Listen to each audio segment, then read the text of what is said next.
Die Heiterkeit des Denkens, das finde ich eigentlich einen sehr schönen Begriff. Und ich frage Professor Dr. Katharina Sikora, ob sie das auch so erlebt hat. Ob jetzt, sage ich mal, tatsächlich oder im Geiste in der Begegnung mit Erika Mann zum Beispiel.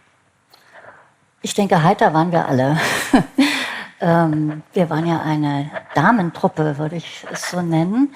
Ja, ich denke, die Küche war das Zentrum unserer Heiterkeiten. Wir haben immer viel zusammen gekocht und gegessen. Und die Gespräche sind eigentlich aus dieser Tischgesellschaft auch entstanden, was ich sehr, sehr schön fand.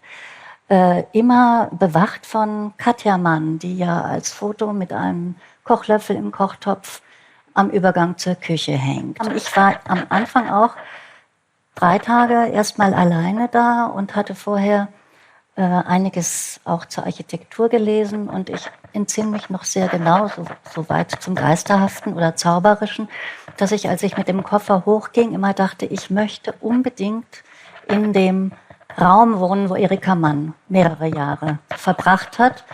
Und die Zielgerade ist eingehalten worden und ich habe dann meine Monate dort in Erika Manns Zimmer verbracht. Also Familienaufstellungen wurden da durchaus auch bewältigt. Aber Sie sprachen schon gerade oder haben es angedeutet, dass die Geschlechterbilder, die spielten auch eine Rolle, wenn man manche Familie betrachtet. Und das ist unter anderem ein Thema, das Sie beschäftigt als Kunsthistorikerin, als Ausstellungskuratorin, als eine Frau, die sich mit Geschlecht, Autorschaft, Affekten in der visuellen Kultur eingängig befasst. Und vorgenommen haben Sie sich aber was ganz Spezielles, Ulrike Ottingers Werk. Und was wollten Sie denn genau herausfinden? Warum Ulrike Ottinger? Ulrike Ottinger ist Filmemacherin, Künstlerin, Theatermacherin.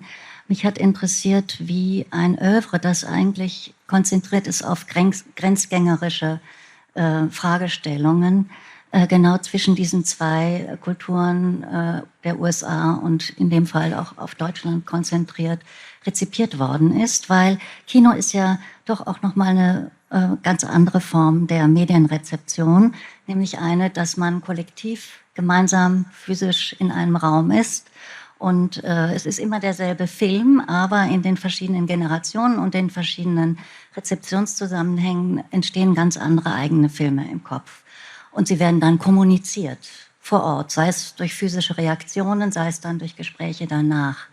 Und insofern ist, würde ich sagen, dieses Œuvre einerseits in sich exemplarisch für eine Brückenfunktion, auch zwischen nicht nur transatlantisch, sondern zwischen ganz vielen Kulturen und hat eben dann auch entsprechend sehr diverse Publikumskontexte hervorgerufen. Und was mich interessiert hat, ist eigentlich eine Parallelität, die ich eigentlich auch erfahren habe dann in meiner Beschäftigung von einer Ausdifferenzierung des Sprechens über Geschlecht, über Minoritäten, über Race, praktisch parallel zu der Entwicklung dieses Filmœuvres. Weil in den Filmen von Ulrike Ottinger sind eben diese Themen über die letzten 40 Jahre immer wieder aufgegriffen worden. Und das ist natürlich spannend. Das sind ja teilweise auch unglaublich lange, wahnsinnig umfassend recherchierte Filme, die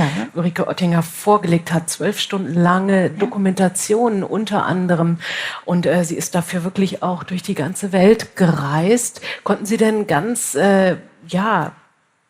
signifikante Unterschiede in der Rezeptionsgeschichte Ihres Werkes in den USA ausmachen, die Ihnen so neu waren?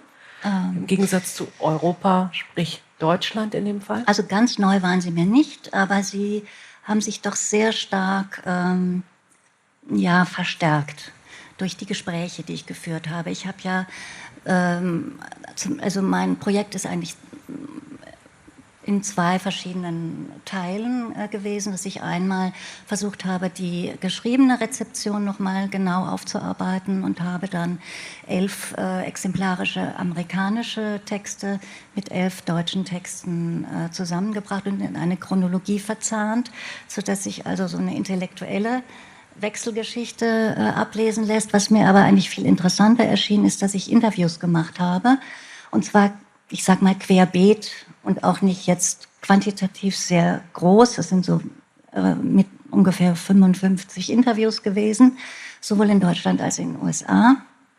Und da habe ich doch nochmal sehr viel rausbekommen, was wiederum Ausdifferenzierungen auch der Wahrnehmung angeht.